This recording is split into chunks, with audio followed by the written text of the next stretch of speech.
Not yet. So we're beginning the 12th chapter. And Ganesh, will you help us out, please?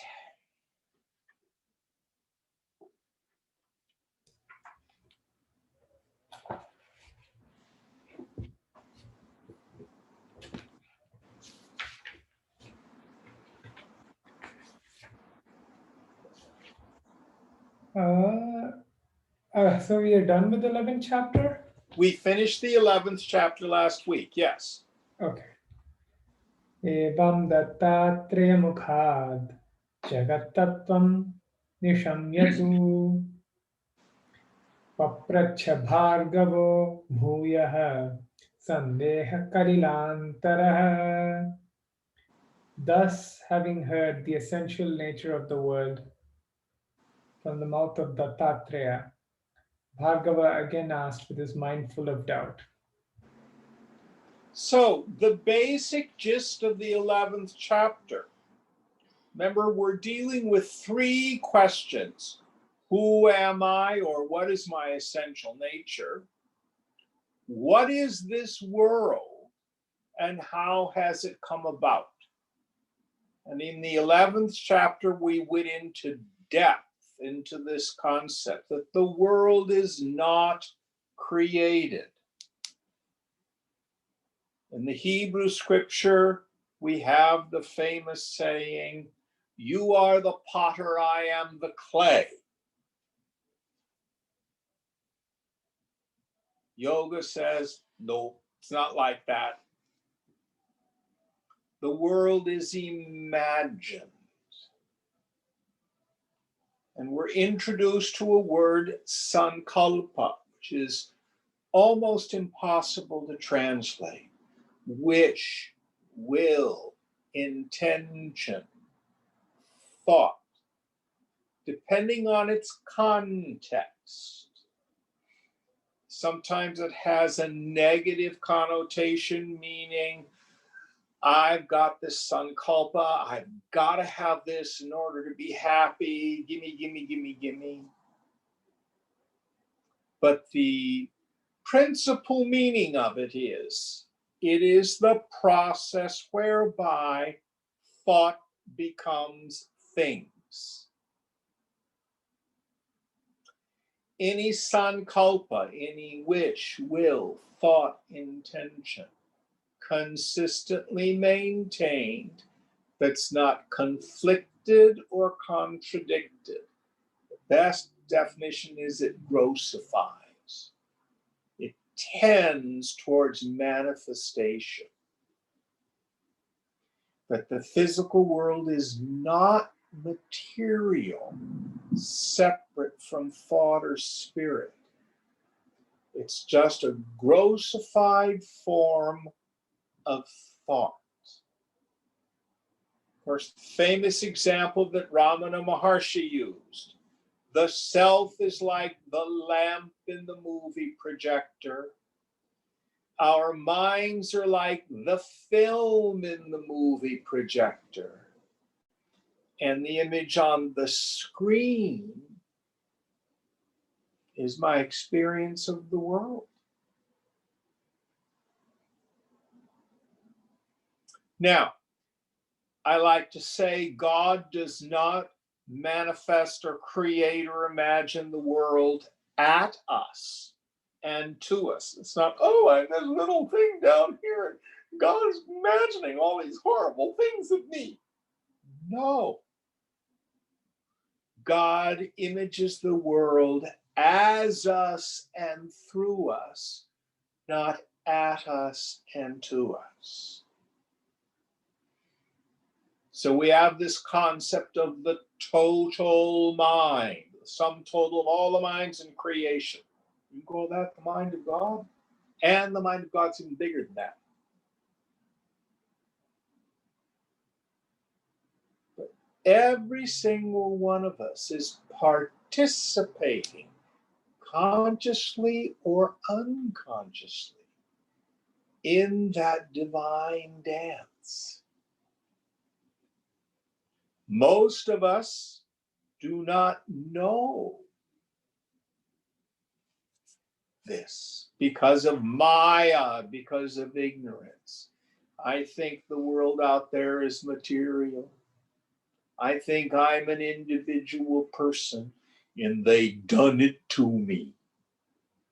The stuff out there is what's making me think and feel a certain way. And yoga says it seems that way. But then it seems that way in the dream state too. But in fact, my deeply rooted belief system creates my experience of the world.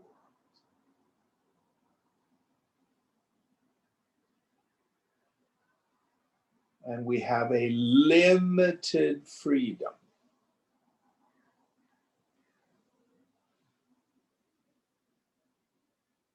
To have a happy, joyous, and free life.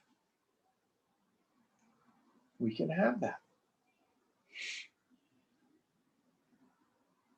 I like to say, yes, the world is a dream, but it doesn't have to be a nightmare. All right, with that in mind, he's explained all this. Dattatreya has explained all this to Parashurama. Parashurama says, I don't get it. So you're in good company. So let's see what Dattatreya says going on. Next verse. Bhagavan samshrutam proktam bhavata jagatam nanu yatha pravishik bhagavamsta tathaiva na chanyatha. Revered one, I have heard what was told by you regarding the world.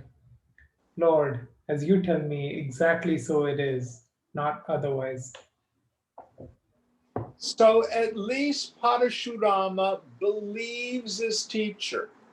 He has intellectual assent to this, but he has what we call cognitive dissonance. My direct experience and what you're telling me, they're not matching up. I'm not arguing with you, boss, but I don't get it. My experience seems to fly in the face of what you're saying.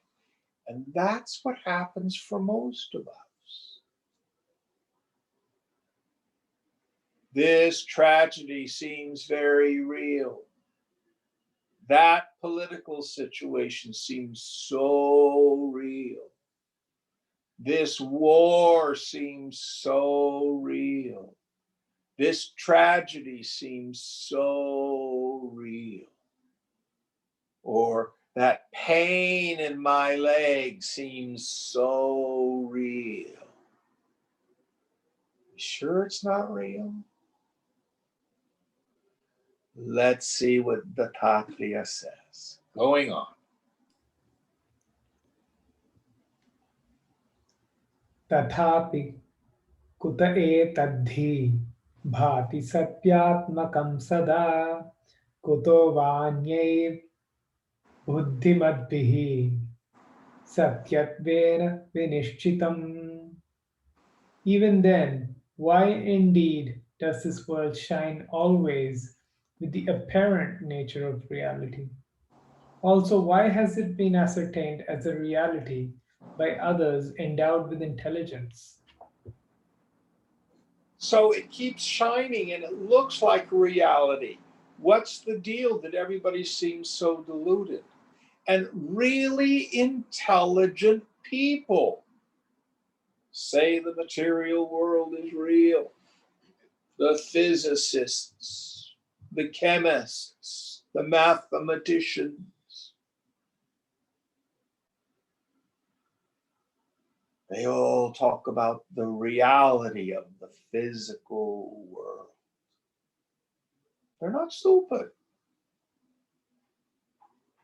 Going on.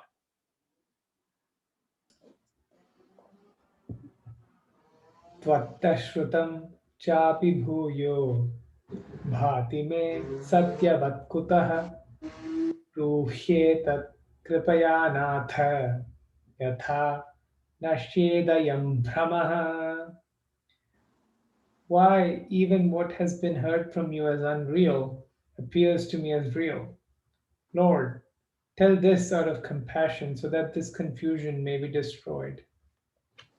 So the scriptures are saying Brahma Satyam Jagan Mitya. Brahman alone is real. The phenomenal world is illusion. But that's not my direct experience. My direct experience is it seems pretty effing real. Explain it to me, Lord. Clear up my doubt. Next one.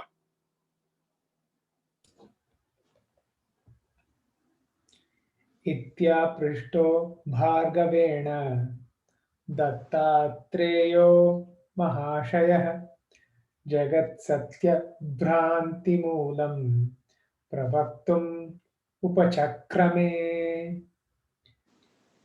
Thus asked by Bhargava, Dattatreya, possessed of a noble mind, began to explain the source of the delusion as to the reality of the world. So we have this word Bhranti, delusion. Now he's going to explain the source of the delusion. In Viveka Chudamani,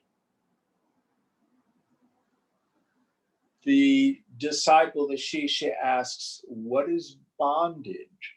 How has it come about? How does it continue to exist? How do I get out of it completely? What's the source of this rooted conviction that I think I'm a person and I think the world is real? It causes all this grief. Going on.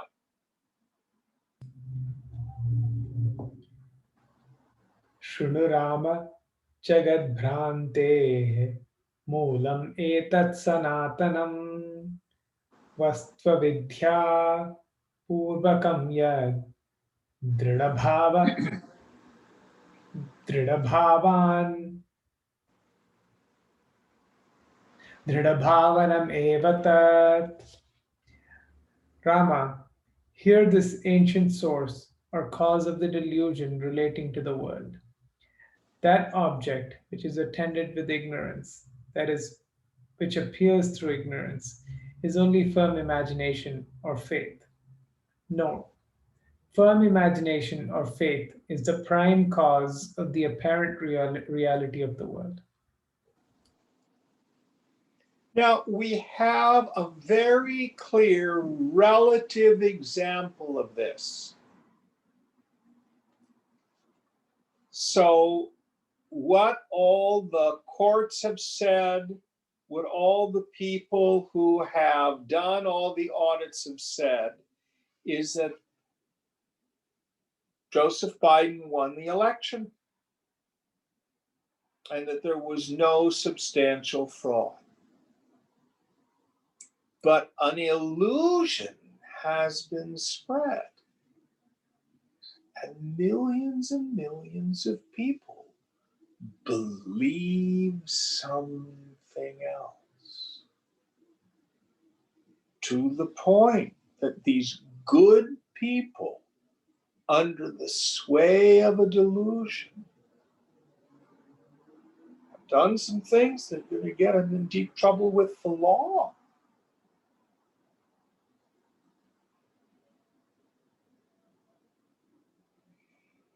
We have the case of the people who don't believe in COVID, for example. We've got a double samsara. I remember watching this interview with a woman on the television, and her father died, COVID. because he believed what some politician had said, went down to his local bar without a mask. So delusion is powerful. This is not just in current times. There's a very famous story where Galileo has his telescope set up. He was a friend of the Pope. And the doctors of the church come. Galileo says, it's not heresy. Look through the telescope. You can see the moons of Jupiter. And the doctors of the church said, we don't need to look through the telescope. We see through the eyes of faith. You're going to jail. So we have all these worldly experiences where just because we believe something doesn't make it so. For hundreds and hundreds of years, Europeans believed the world was flat and you couldn't sail too far west or you'd fall off the edge of the earth. Very powerful belief.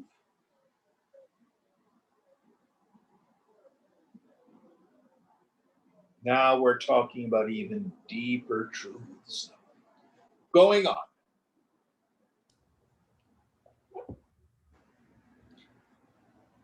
Pashyatmanam avijñāya swatma buddhim sharirake kvamamsa rudhirasthini achidatma ati nirmalaha.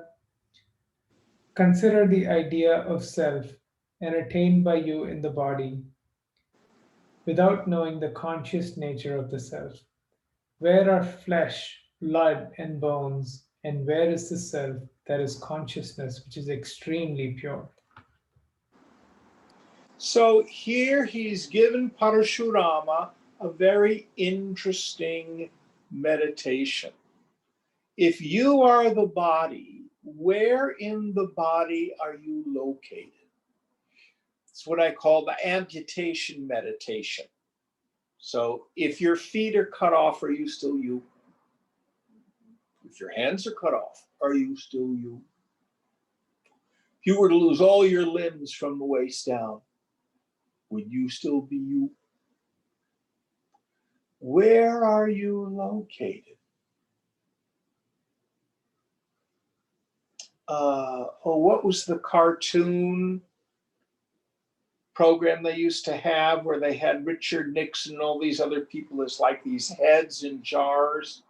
Anybody remember what that was? Are you just a disembodied head? Or are you a body looking for a head? Where is the self? Are you in fact in the body anywhere? Now, for most of us, it seems like it because there's a locus of perception. Our eyes, our ears, our nose, our mouth are all located in the head. So it gives me the sense that I'm inside here someplace. But don't you have the identical experience in a dream? Are you in the dream or is the dream in you?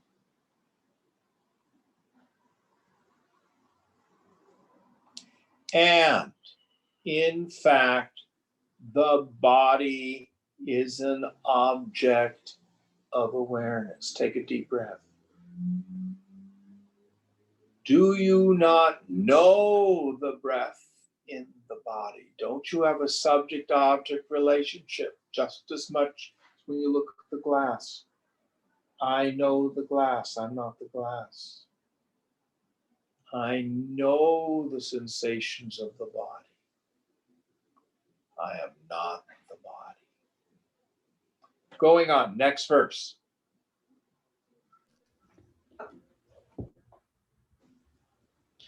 Kevalam bhavanadharya chidatma deha ko bhavat ज्ञातेऽप्यात्मनि चिद्रूपे bhuyo bhranti sharirake.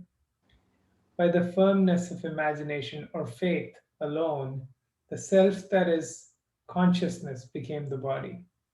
Even when the self having a conscious nature is known, there is again the delusion of self in the body due to that firm imagination or faith. So the deeply rooted conviction that I am the body is the source of my bondage. And it has two factors to it. The first we call avarana shakti, or veiling power. The first is I do not know my self nature. I never think about who am I really. Then there's vikshepa shakti, the projecting power. I think I'm my body, or my body plus a personality.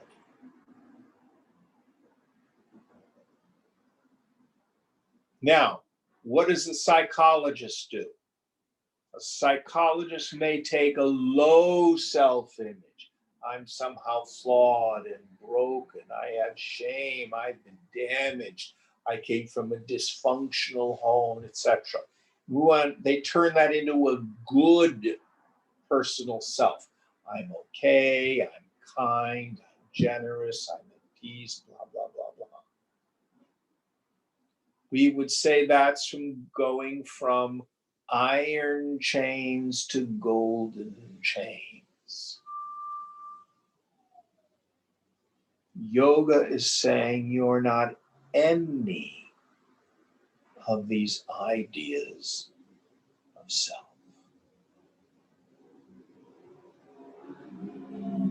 The root delusion. I do not know who I am, then I think I'm my body.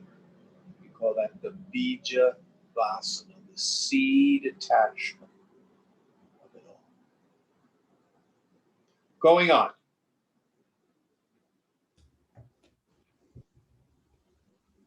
Evameva bhavanaya satyam bhati jagat khalu viparitam bhavayan vai drida bhrantim nivartayet. In this manner alone, the world verily appears as true on account of imagination or faith. Considering or cherishing the opposite, one can remove the firm delusion. So, why do I take the world as real? Why do I take the individuality as real? Firm conviction. Deeply rooted from beginningless time. The antidote is to begin to entertain the opposite idea. I am not the body.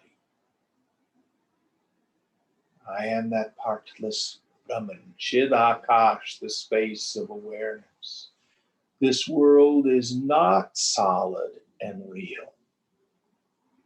It comes about like an image in a mirror. It's a hologram. It's dreamlike. This we call jnana abhyasa. Abhyasa means practice. The practice of knowledge. Now, it's not just about repeating, I am Brahman, I am Brahman, I am Brahman. No. But you think about it, you come to be convinced of it. And when the error thought arises, you go, no, that's not really what's going on. You practice it. We've talked about sankalpa. Any sankalpa consistently maintained that's not contradicted or conflicted tends towards grossification. The corollary of the law of sankalpa is this. What you look at, meaning what you pay attention to, you're going to think about. What you look at repeatedly, you're going to think about repeatedly. Repeated thought, listen carefully, becomes habituated thought.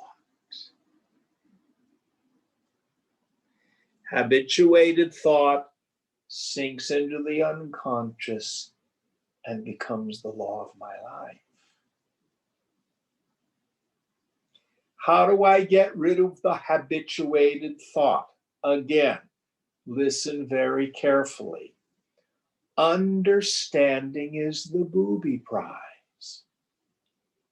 So if your habituated thought is shame, you may go to the psychotherapist and understand, oh, I was shamed by my parents.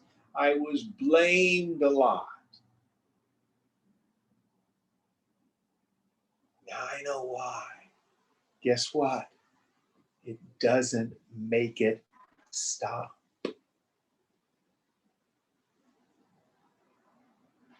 We have to practice what we call tapas. Tapas is usually translated as austerity. It actually means, the literal meaning is heat. Tapas is when we understand the law of inertia of the mind. In physics, the law of inertia. An object in a vacuum at motion or at rest will stay at motion or at rest until energy is applied to change it. An asteroid will just keep moving through space till another asteroid goes ka-chunk and it changes. So the mind's habituated thought patterns are governed by the law of inertia. So let's say you were shamed by your mother. She's been dead for 20 years. You're a grown person and you still feel shame. She's not there shaming you. Why do I feel this? Is this making sense? Mm-hmm. I'll tell you why. Habit. It is a habituated mode of thought. And the way out is when the shaming thought arises. I see you for what you are. You're not real, first of all. You're just a thought pattern.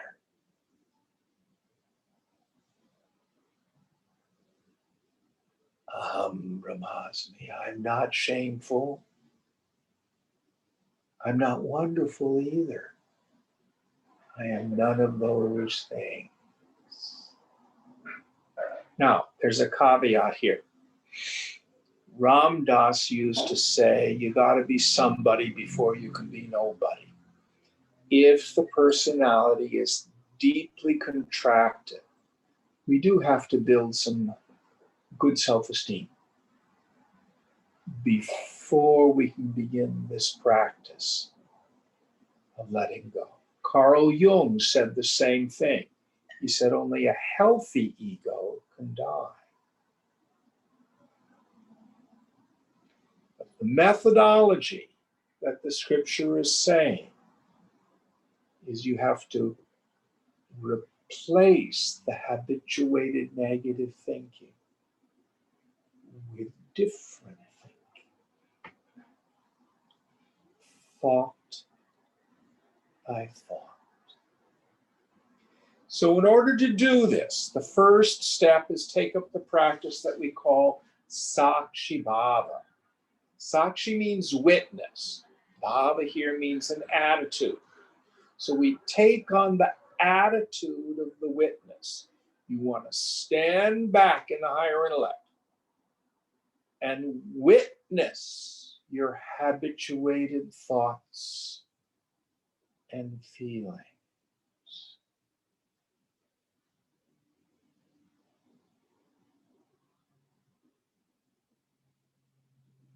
Sometimes we're very unconscious of them until we start witnessing. Do you have any resentments? No, I don't have any resentments. But there are certain people who just annoy me.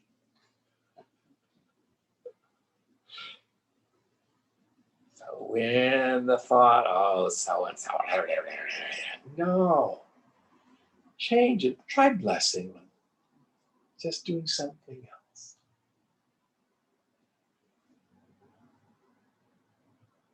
Maybe you catastrophize as a habit. Oh my God, what's going to happen tomorrow?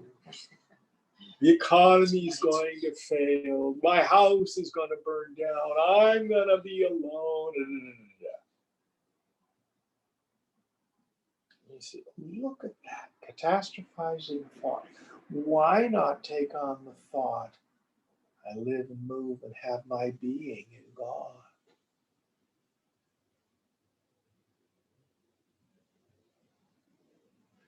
This is called, all this idea of practicing different ways of thinking is called jnana abhyas, the practice of knowledge. And it's rooted in an understanding that all those negative thought patterns, they're not real. It's just a tenacious computer virus stuck in your head. And you can change it. You can change it. This is why we frequently say, keep holy company. Read the scriptures. Attend satsang. Hang out with spiritual people. Watch gurus on YouTube. Anything you can do that will begin to move the mind away from these deeply rooted habits.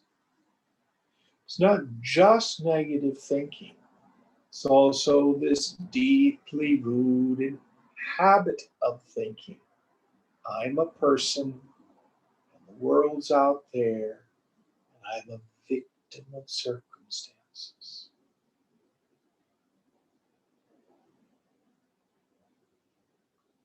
Thought by thought. Now, here's another maxim. 90% of this healing, of this change, is awareness. Too frequently, these habituated modes of thinking are so unconscious we don't even realize it. Which is why we take up witnessing, so we can begin to become aware of what our internal dialogue is like. Frequently, this is one of the most effective results of meditation. If you're sitting in meditation, all of a sudden the same story keeps coming up.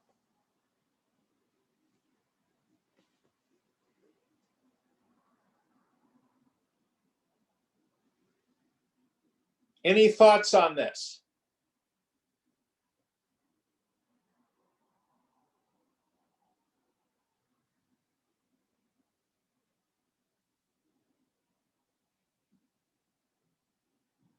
I'm thinking of a particular student.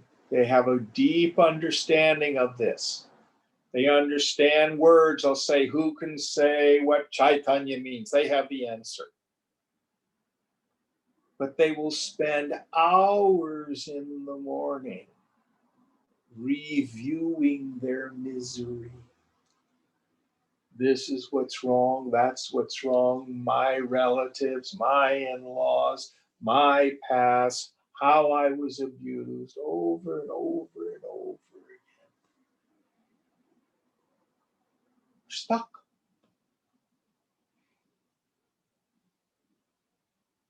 And there's almost like here's another rule of the mind. The mind prefers the familiar. The mind will prefer the familiar frequently to the good. Any of you ever have a broken picker in a relationship? You keep choosing the same kind of guy, the same kind of gal. Oh, I like the bad boys. And if you have that one going on, I know they're not good for me, but oh yeah, they're hot. Why? They're probably just like your father.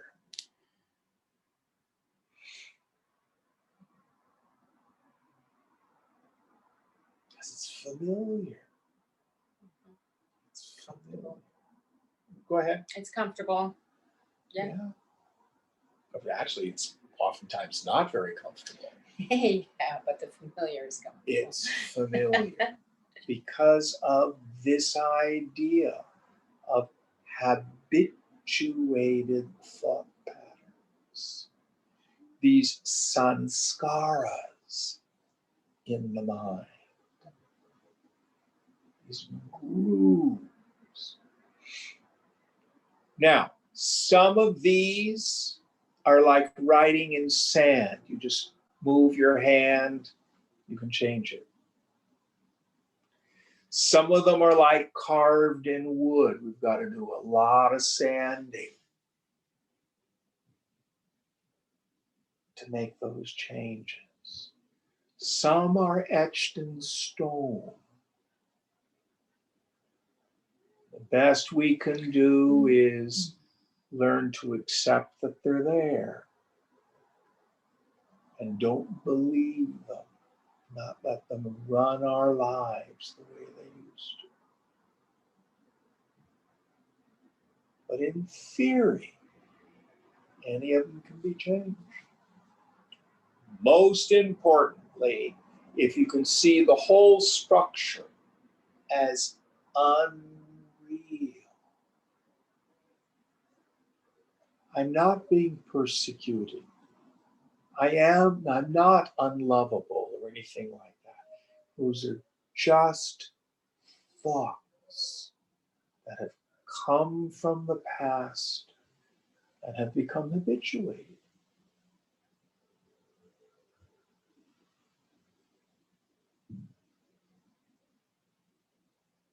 Any thoughts on this? With this in mind, Ganesh, will you read that verse, the English, one more time? And then we'll go on.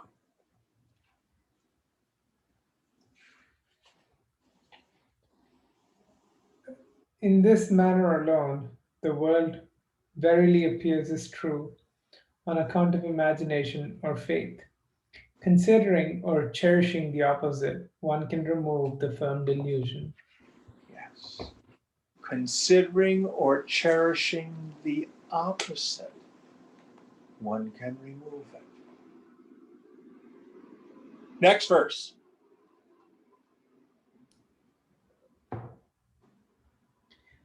Yo yatha bhavayetad jagatasya tatha bhavet yoginam dharanadhyanaihi pashyat tadrupa sangitam.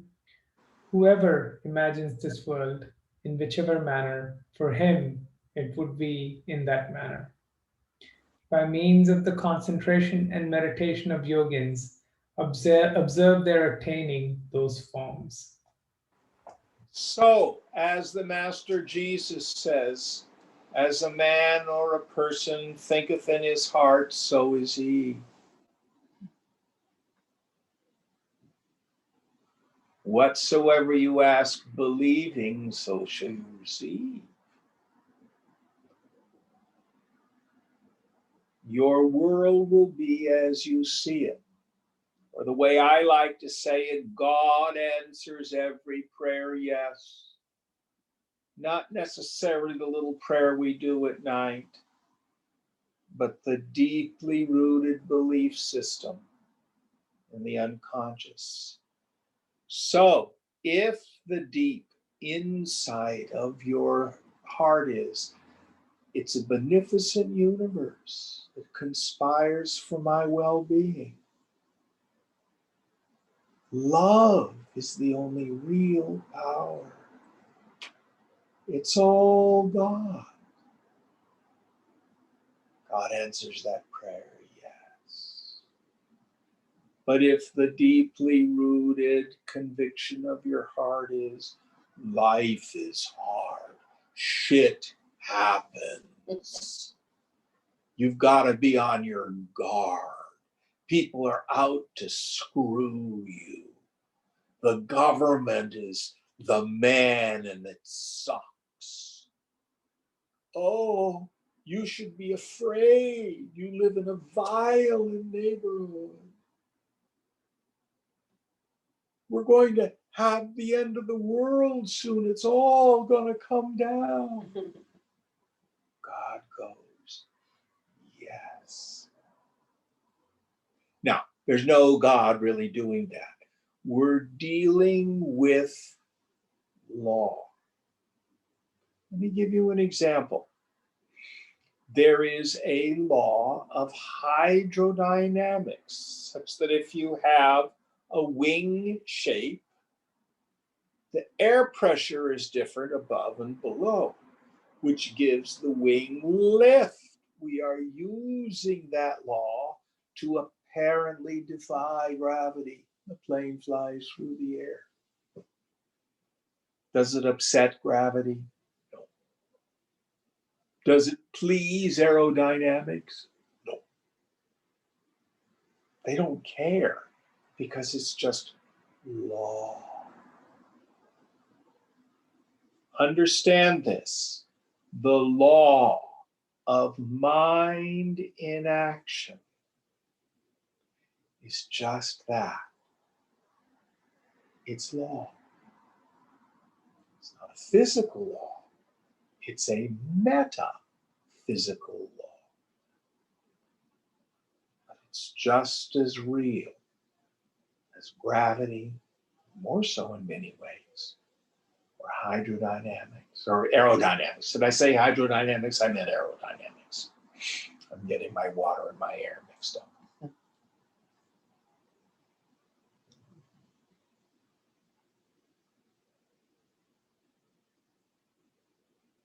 And the mental energy you put out, as well as your actions, not only creates your experience of the world, but that energy comes back.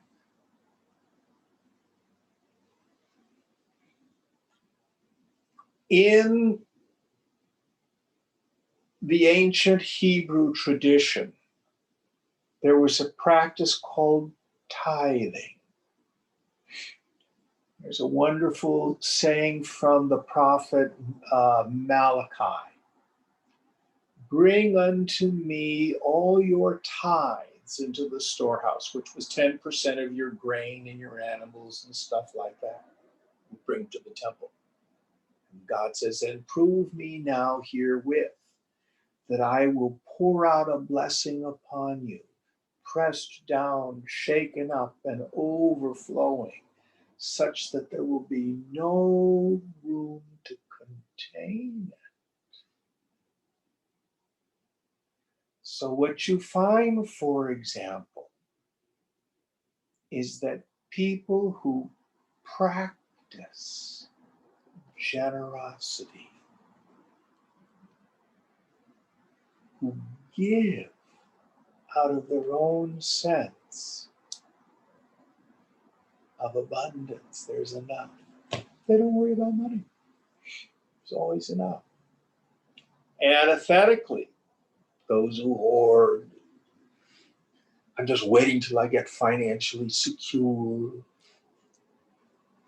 I can't do this, I can't do that. Even that which they have is frequently taken away. because they're constipated energetically. Energy won't flow. Oh, Jim, I'm lonely. I sit at home and nobody ever calls. Become the friend you seek. You pick up the phone and call people. You invite people out for dinner.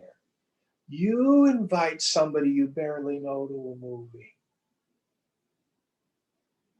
Become the friend you seek. Watch what comes back. It's law. It's law. All sorts of very practical manifestations of this all over. Anesthetically, I'm thinking of a gal. She was just beginning to learn about the power of Sankalpa. And she'd just broken up with a dude, an unfortunate love affair. So she was home hating on him, sending him negative Sankalpa. I didn't know this. She told me about it, and I said, for God's sake, stop. You're going to make yourself sick. Because that energy will come back.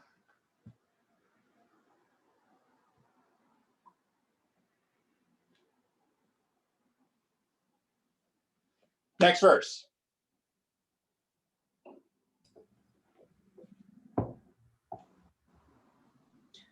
Atra te vartayishyami paravrittam mahadbhutam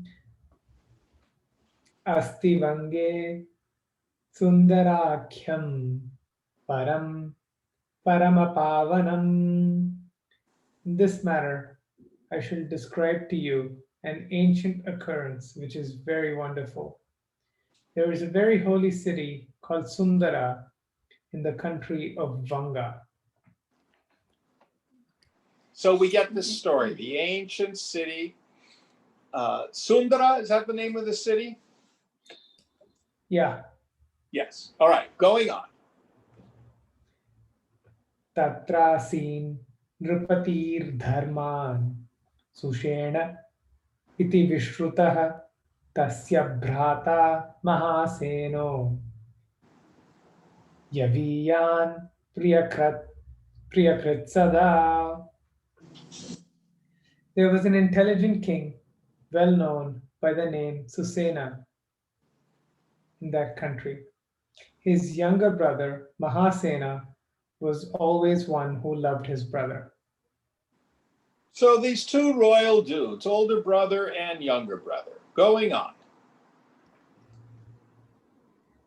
Shashasa Rajyam Nripatihi Dharmatah Sarvasammatah Kadachit Ashwamedhaihi Soyajat Devam Maheshwaram. The king ruled the country virtuously and was approved of or liked by all. And once he worshipped the great Lord and God with the Vedic Ashwamedha sacrifice. So this sacrifice, Ashwamedha, is a very, very ancient sacrifice only to be done by powerful kings.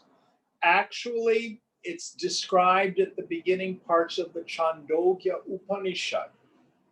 So what you do is you get a horse that's unblemished, a stallion, and you let it loose. And then the king's army follows the horse. And the horse, if it goes into another bordering kingdom, then that means the king has the right to do battle with them and conquer them and vanquish and take over that kingdom. The horse goes someplace else. This goes on for a year. Now, I'm not making this up. When the year is up, they bring the horse back. Then they have to have a whole bunch of dogs run underneath the horse. and they take the dogs and then they drown them in the local river. Then the queen, the chief queen, has to get underneath the horse, and then they stimulate the horse. And then as it ejaculates all over the queen, they strangle the horse. I'm not making this up. Bizarre. She has to sleep in that all night. Then in the morning, they burn the sacrifices back in the Vedic period where people did animal sacrifice. So the last Ashwamedha, I think the last one may have been done in the 1800s. You can Google it. You can Google it, and I'll tell you all about it. But anyway, it was this very important sacrifice, and in very ancient times, only the most powerful kings could do it. And essentially, it was a way where the king was sanctioned to be able to conquer territories without any sense of any kind of sin or anything involved with it. All right, with that in mind, going on.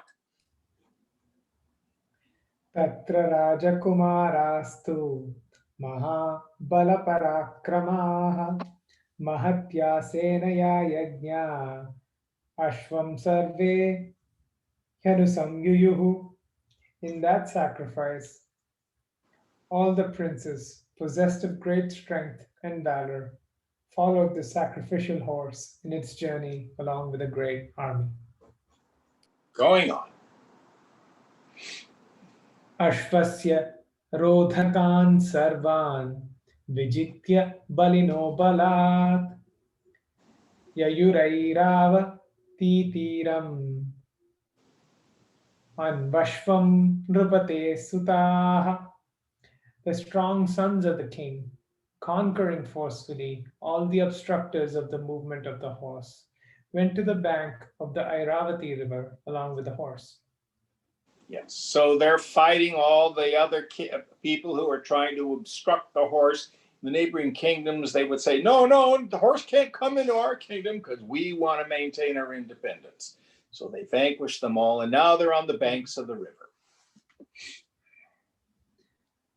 Dadrushastatra rajarshim tanganakyam taponidhim balodhatta avajnaya tamasanya te yayuhu.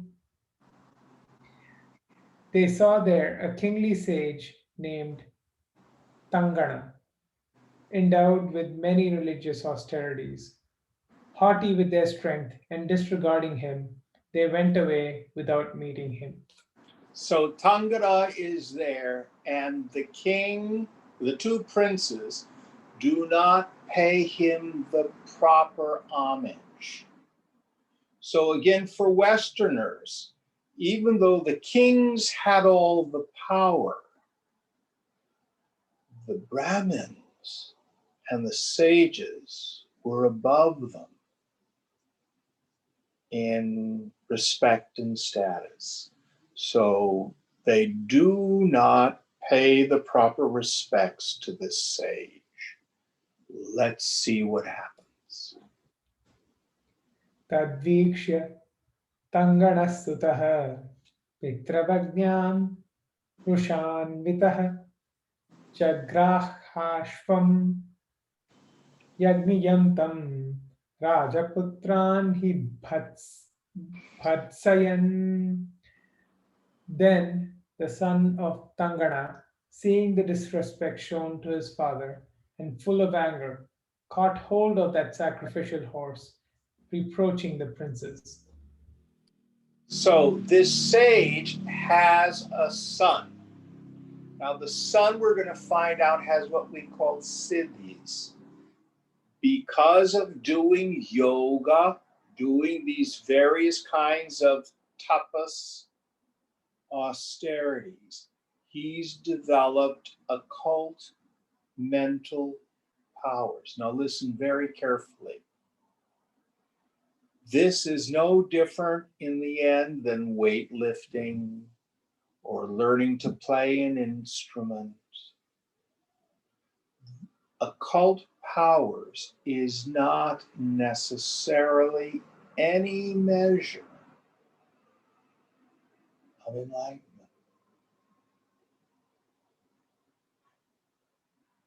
The jnani has mahasiddha, has mahasiddhi, one great siddhi, and that's peace of mind,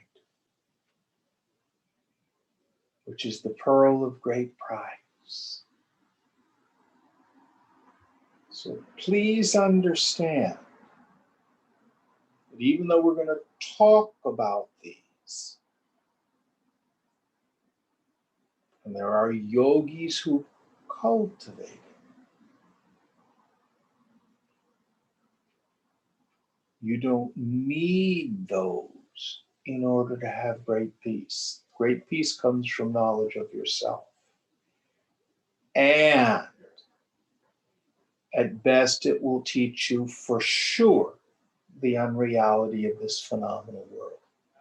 But it may not give you great peace. So this son grabs the horse and he's pissed at the princes because they have not shown the proper respect to his father. Going on. अथ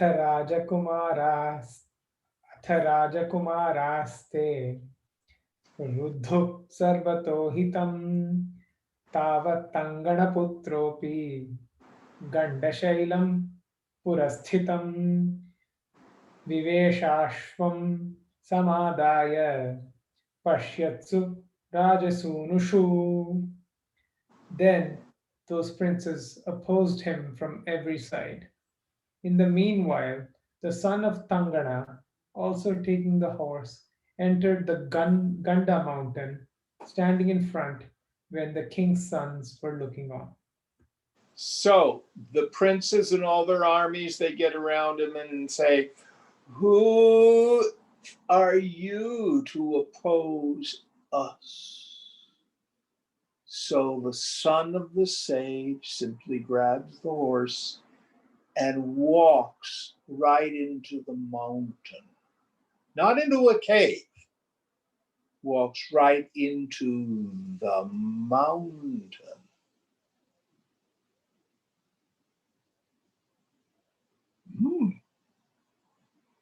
Now let's see what happens. Going on.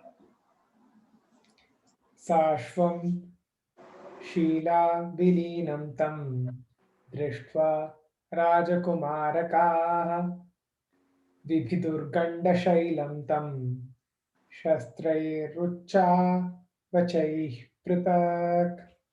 The princes, having seen him who had vanished into the rock along with the horse, pierced that Ganda mountain with weapons, great and small. So they're quite perplexed by all this. Going on. Churnitad Gandashailat Mahatya Senaya Vritah Nirgatya Tanganasuto Jigaya Yudhitan Kshanat.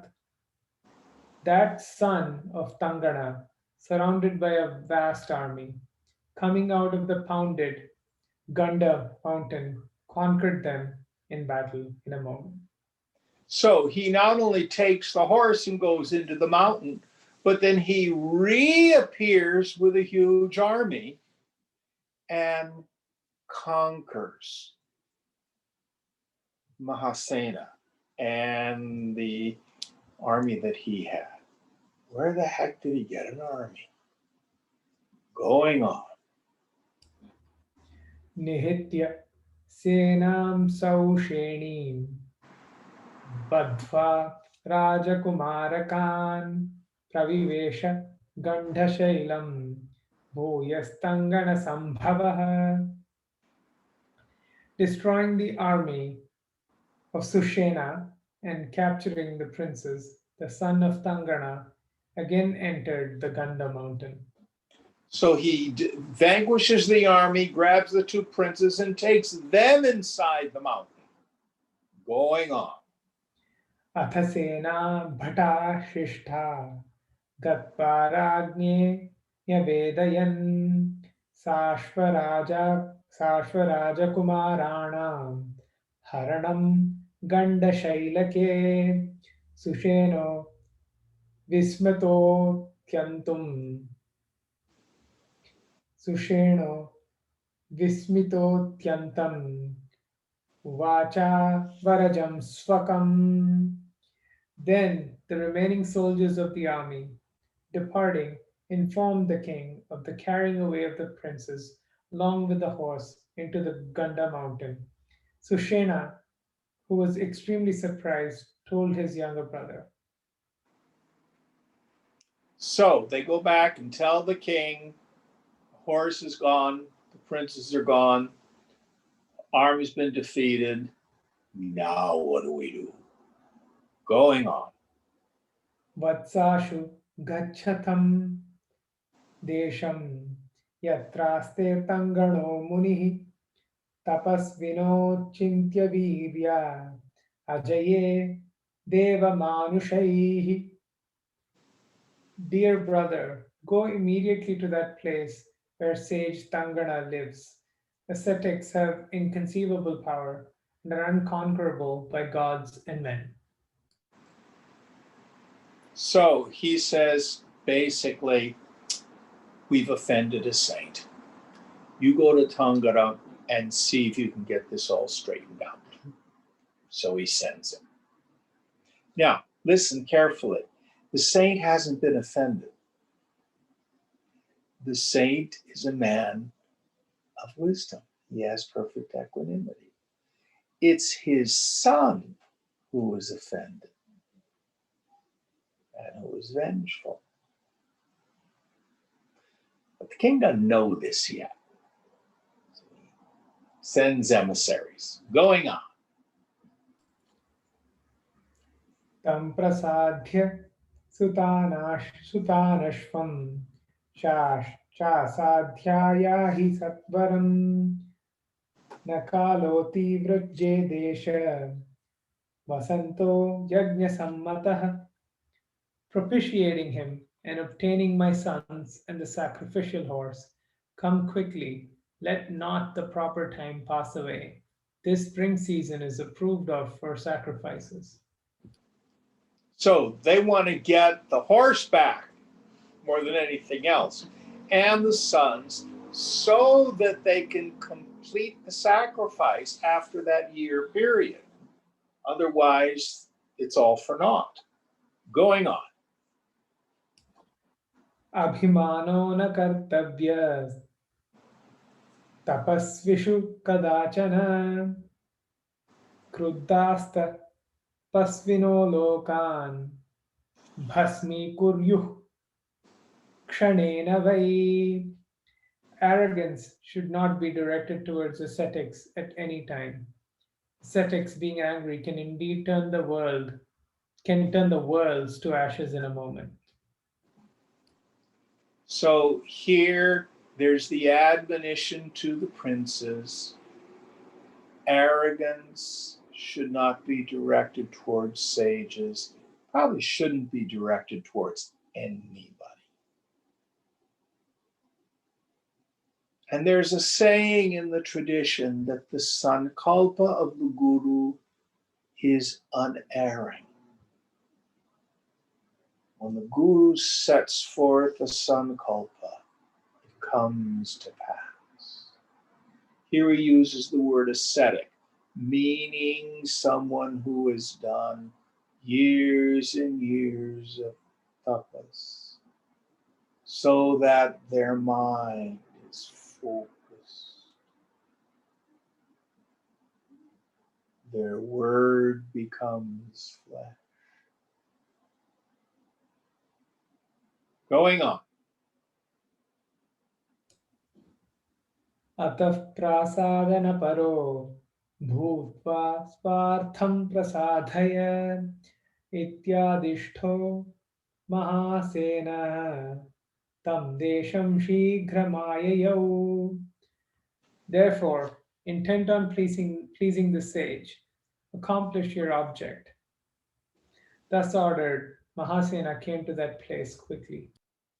So he goes back to the hermitage where Tangara is. And we'll do one more and then we'll quit. Apashyat tanganam tatra samahitamatim dridam kashtha kudyatmatam praptam shantendriyam anodhiyam.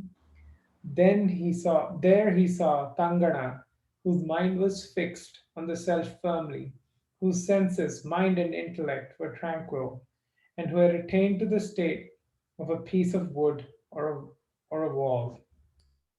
So when they get to the ashram, to the hermitage, Tangara is in Nirvikalpa Samadhi. Oh dear, now what do we do? So we'll leave our story here. Come back next week. Same bat time, same bat channel. Find out how do we get the princess and the horse and everything out of the damn hill. Om Purnamada Purnamidam Purnat Purnamudachyate Purnasya Purnamadaya Purnameva Vashishyate. Om Shanti Shanti Shanti. Hari Om Sri Guru Pyo Namah. Hari Om. Om Tat Sat.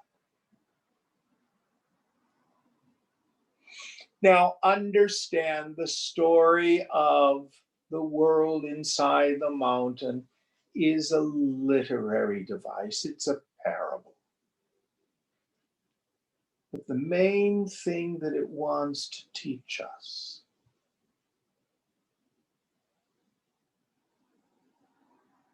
is we can make a difference in the world. We can certainly make a difference in our lives. And the first thing we want to do is be rooted in the self. The heart that's at peace, the heart that is freed from craving. In the end is the most valuable accomplishment.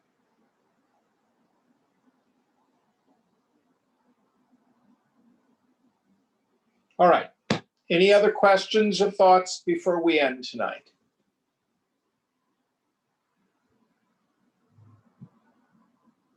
All right. Good night. Thank you all. Good night. Thank you, Jim. Bye.